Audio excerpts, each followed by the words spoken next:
আসসালামু আলাইকুম প্রিয় দর্শক, যারা মাটি প্রস্তুত করতে পারেন না কিংবা সঠিক ফর্মুলা জানেন না তাদের জন্য আমি আজকে এই ভিডিওটা তৈরি করেছি।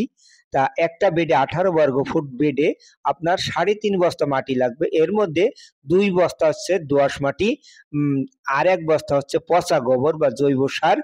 আবার এর মধ্যে 2 কেজি ছাই দিতে হবে। 2 কেজি আপনারা ওই কোকোডাস্ট দিবেন, সেটা ভালো হবে। দেওয়ার পরে আপনার বিভিন্ন সার দিবেন। প্রথমে বিভিন্ন সার দেখতে পাচ্ছেন, আমি এক এক করে বলবো। সেটা হচ্ছে প্রথমেই আপনার জিপসাম দিবেন হচ্ছে 100 গ্রাম একটা বেডে। 100 গ্রাম জিঙ্ক দেবেন হচ্ছে 20 গ্রাম, জিঙ্ক 20 গ্রাম, ম্যাগনেসিয়াম সালফেট 50 গ্রাম, ম্যাগনেসিয়াম সালফেট দিয়ে ডিএপি 50 গ্রাম দিতে হবে। ডিএপি 50 গ্রাম, টিএসপি হচ্ছে 100 গ্রাম, পটাশ দিবেন হচ্ছে 100 গ্রাম, ইউরিয়াও 100 গ্রাম। এগুলো দিয়ে সুন্দর করে মিশাবেন।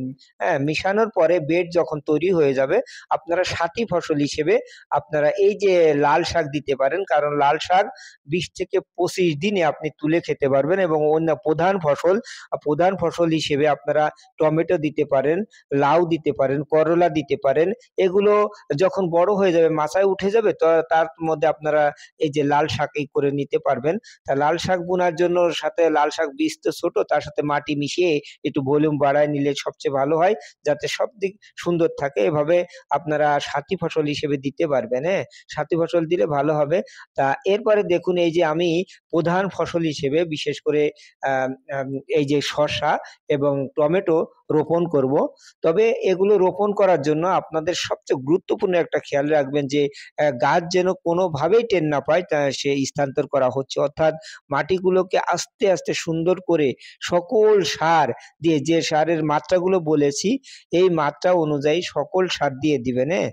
দিয়ে দেওয়ার পরে মাটিকে সুন্দর করে প্রসেস করে একেবারেই গাছের উপযোগী করে তারপরে গাছটা রোপণ করবেন, হ্যাঁ? এর আগে কিন্তু রোপণ করবেন না। বিশেষ করে মাটি ঝুরঝুরে হয়ে যাবে।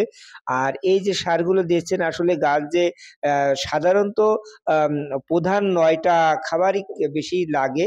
অন্যান্য মোট ১৭ প্রকারের খাবার খায়। এই যে জৈব সার দিচ্ছেন, তা দেখছেন জৈব সারের জন্য বিভিন্ন কাজ আছে। সেই কাজগুলোও আমি আস্তে, আস্তে পরবর্তী ভিডিওতে দেখাবো। তা আজকে থেকে দেখছি আমার ভিডিওগুলো অনেকে দেখছেন, বিভিন্নভাবে মন্তব্য করছেন। কেমন লাগে আমাকে জানাবেন, এবং আপনার মন্তব্য পেলে আবার সুন্দরভাবে আরো সুন্দর করে ভিডিও করতে পারবো। কারণ ১ম এই আমাকে অনেকে বলেছে যে, "আপনার সাউন্ড কম না।" কিন্তু আপনাদের জন্য আমি দেখেন, আমি অনেক টাকা দিয়ে সাউন্ড সিস্টেম মাইক্রোফোন কিনে এনেছি এবং সেগুলো করতেছি। হ্যাঁ? তা এই দেখুন, এই যে সার মিশানোর পদ্ধতিটা আপনাদেরকে দেখাচ্ছি, এই যে জিপসাম দিচ্ছি। তা দেওয়ার পরে মাটি কিন্তু ভালোভাবেই আপনি মিশায় নিবেন, মাটির সাথে মিশায় নিলে বিশেষ করে অ্যামোনিয়া জাতীয় সারগুলো বাতাসে উড়ে যায়। আপনারা অবশ্যই মাটির